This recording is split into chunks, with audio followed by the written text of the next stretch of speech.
नमस्कार, आप देख रहे हैं फर्स्ट बिहार। मैं हूँ आपके साथ शैलेंद्र कुमार। हमारे साथ बातचीत करने के लिए राष्ट्रीय लोक जनता दल के प्रदेश प्रवक्ता सह महासचिव राहुल कुमार जी। राहुल कुमार जी से जानेंगे कि इन दिनों नीतीश कुमार जी जो बिहार के सीएम है, विपक्षी एकता को बात करने के लिए वो दिल्ली गए हुए हैं। दिल्ली में वो कांग्रेस के राष्ट्रीय अध्यक्ष खड़गे साहब से मिले हैं, कांग्रेस नेता राहुल गांधी से मिले हैं। उनके साथ में बिहार के डिप्टी सीएम तेजस्वी यादव भी थे और जदयू के राष्ट्रीय अध्यक्ष ललन सिंह भी थे और बिहार से मंत्री भी गए थे संजय झा। ये जानते सर, ये कहाँ तक के ये उचित है सर कि विपक्षी एकता की बात कर रहे हैं और सब एक मंच पर आने की बात हो रही है? देखिए, सबसे पहले तो ये जो दावा किया जा रहा है कि सारा विपक्ष एक मंच पर होगा, ये बहुत ही हवा में बात करने जैसी है। हम 2-3 घटना का जिक्र करना चाहते हैं। पिछले दिनों तेलंगाना के मुख्यमंत्री चंद्रशेखर जी आए थे और पीसी में जो स्थिति बन गई थी जिसमें मुख्यमंत्री जी खड़े थे और चंद्रशेखर जी बैठे हुए थे और कहा गया था कि बात बन गई है और फिर बात किस तरह से पीसी में बिगड़ गई, ये सभी को पता है। उसके बाद तेजस्वी जी ने एक अलग मुहिम छेड़ा। अभी कुछ दिन पहले उन्होंने देखा होगा कि जूम के माध्यम से, वीडियो कॉन्फ्रेंसिंग के माध्यम से विपक्षी दलों की बैठक की और उसमें माननीय मुख्यमंत्री जी गायब थे, उसमें कहीं वो शामिल नहीं थे। अब एक नए सिरे से बातचीत शुरू हुई है। दिल्ली में माननीय मुख्यमंत्री जी भी गए हैं, उप मुख्यमंत्री जी भी गए हैं, सब लोग बात कर रहे हैं, बहुत अच्छी अच्छी तस्वीरें आ रही हैं। मुझे लगता है कि पहले तो माननीय उप मुख्यमंत्री जी को ये बताना होगा कि ये जो विपक्षी एकता का जो स्वांग रचा जा रहा है तो वो क्या चाहते हैं। जब पिछले दिनों जब तमिलनाडु के मुख्यमंत्री और दूसरे लोगों से जब बात हो रही थी तो उसमें मुख्यमंत्री जी को क्यों नहीं बुलाया गया था? क्या मुख्यमंत्री जी के खिलाफ कोई साजिश हो रही है?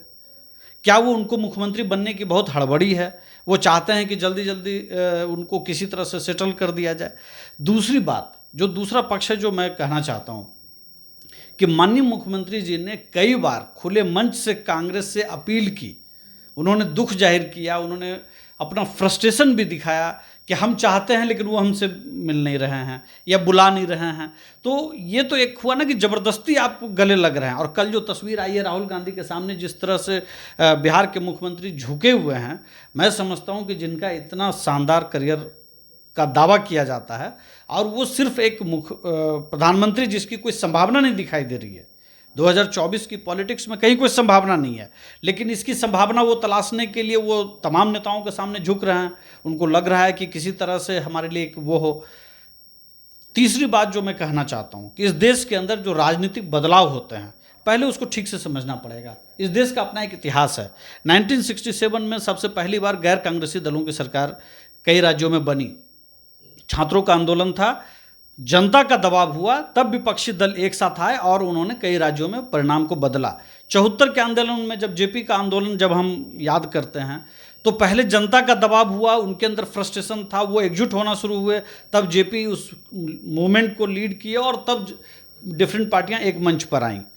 2014 में भी जब 2G और तमाम घोटाले की बात सामने आई, भ्रष्टाचार को लेकर के, और अन्ना जी का आंदोलन हुआ और तमाम आंदोलन जब चल रहे थे और लोगों के अंदर भयानक निराशा की स्थिति बनी, तब आपने देखा होगा कि एक एनडीए का एक फॉर्मेशन हुआ। मुझे लगता है कि 2022 में जब हम आज खड़े हैं तो तमाम राहुल गांधी जी यात्रा कर चुके हैं। उस यात्रा का फलाफल यह है कि कई राज्यों में चुनाव हार गए हैं और कहीं भी जनता के अंदर वो रोष या गुस्सा या फ्रस्ट्रेशन नहीं है सत्ता को लेकर के, जिससे कि विपक्षी दल एक साथ आ सके।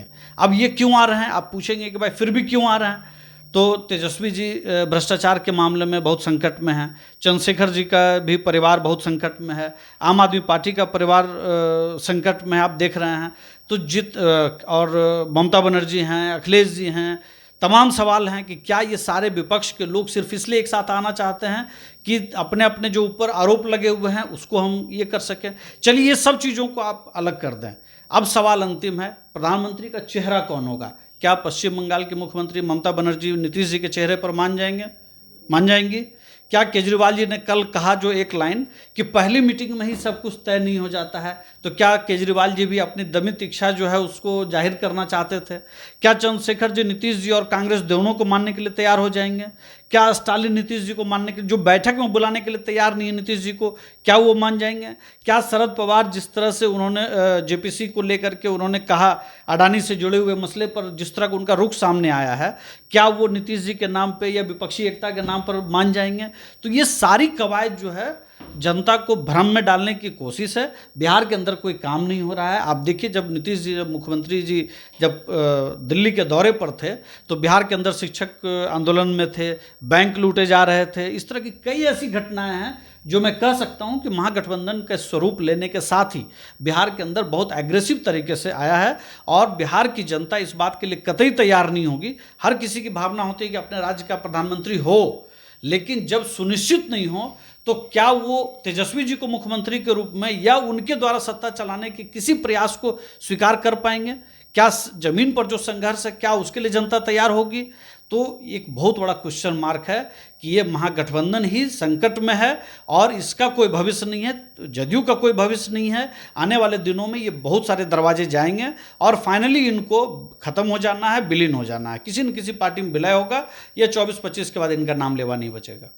जिस तरह से महागठबंधन का विपक्षी एकता की बात कर रहे हैं नीतीश कुमार, क्या लग रहा है सर कि मतलब नाम घोषणा अभी तक के नहीं हुआ पीएम का, और तेजस्वी यादव ने विधानसभा में कहा था कि हमें मुख्यमंत्री बनना नहीं है, इनको प्रधानमंत्री बनना नहीं है, फिर भी आज जदयू प्रदेश कार्यालय के बाहर एक कट आउट लगाया गया जिसमें संसद भवन को दिखाया गया और इसमें बहुत क्लियर है कि तेजस्वी जी खुद मुख्यमंत्री बनना चाहते हैं।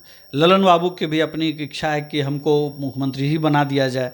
ये सारी कवायद इसीलिए हो रही है कि कैसे नीतीश जी को नेपथ्य में भेज करके जो लवकुश समाज की राजनीति करने वाले लोग हैं, जो पिछड़े दलितों की राजनीति करने वाले लोग हैं, उनको नेपथ्य में भेज करके सिर्फ सत्ता किस तरह से हासिल किया जाए, वो एक कुचक्र और षड्यंत्र रचा जा रहा है बिहार के अंदर और पूरी बिहार की जनता इस कुचक्र में फंस गई है।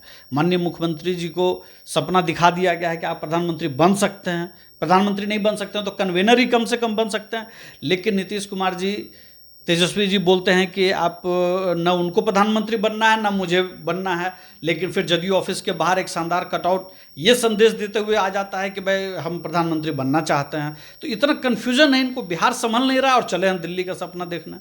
मोदी जी करते हैं मन की बात, ये बोल रहे हैं हम काम की बात करेंगे, ये इनका संकल्प है। ये काम की बात का जो संकल्प है, तो मैं बहुत छोटी सी बात कह रहा हूँ कि जो नई सरकार इन लोगों ने जब से बनाई है, इन लोगों ने कहा था कि 10 लाख रोजगार हम देंगे। क्या उस पर कोई काम हुआ? क्या कोई रोड मैप है? सर हर एक साल 2 करोड़। अभी हम बिहार की बात पहले कर लें, और आज ही नरेंद्र मोदी जी ने 71,000 लोगों को अपना वो नियुक्ति पत्र दिया। आप क्या बात कर रहे हैं? काम नहीं कैसे हो रहा है? जिस तरह से वो रोजगार पर काम कर रहे हैं या जिस तरह से वहाँ पे काम किया जा रहा है, वो क्या यहाँ पर हो रहा है?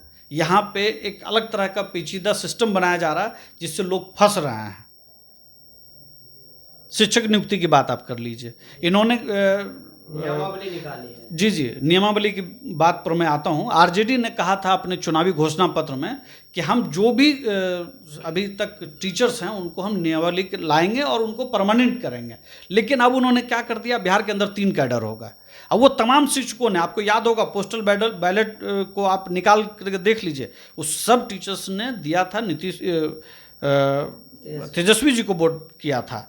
आज वो सभी निराश हैं, आंदोलन कर रहे हैं। अब 3 कैडर होगा, एक जो पहले से स्थायी कैडर है, एक नियोजित का कैडर होगा और एक ये जो नया वाला जो कैडर नहीं अब जो बीपीएससी से आएगा। हमारा मानना है, हमारी पार्टी का मानना है कि शिक्षकों की गुणवत्ता होनी चाहिए, शिक्षक बेहतर हों, स्कूलों के अंदर बेहतर पढ़ाई हो। इसके लिए आप सभी शिक्षकों को एग्ज़ाम एक बार लीजिए, जो उसमें पास करते हैं उन सभी को आप बिहार सरकार का जो स्थायी नौकरी है उसमें आप उनको ट्रांसफ़र करिए, जो शिक्षकों के लिए जो इन्होंने नियम बनाया। लेकिन जो फेल कर जाते हैं उनको नियोजित न माना जाए, बल्कि उनको भी किसी गैर शैक्षणिक कार्य में रख करके उसको भी नियमित माना जाए, नियोजित नहीं माना जाए। उसको भी बिहार सरकार का कर्मचारी माना जाए। उसको अगर वो नियोजित होकर के फिर अगर खराब टीचर है तो फिर पढ़ाएंगे क्यों? उनको गैर शिक्षण कार्य में लगा करके उसको आप परमानेंट करिए, बिहार सरकार के जो अधीन जो कर्मचारी थे उसमें लाइए, लेकिन ये उलझा करके सबको रखना चाहते हैं, नौकरी किसी को नहीं देना है। धन्यवाद। ये हमारे साथ बातचीत कर रहे थे राष्ट्रीय लोक जनता दल के प्रदेश प्रवक्ता सह सचिव राहुल कुमार जी। तमाम खबरों के साथ बने रहे। फर्स्ट बार से शैलेंद्र कुमार, पटना।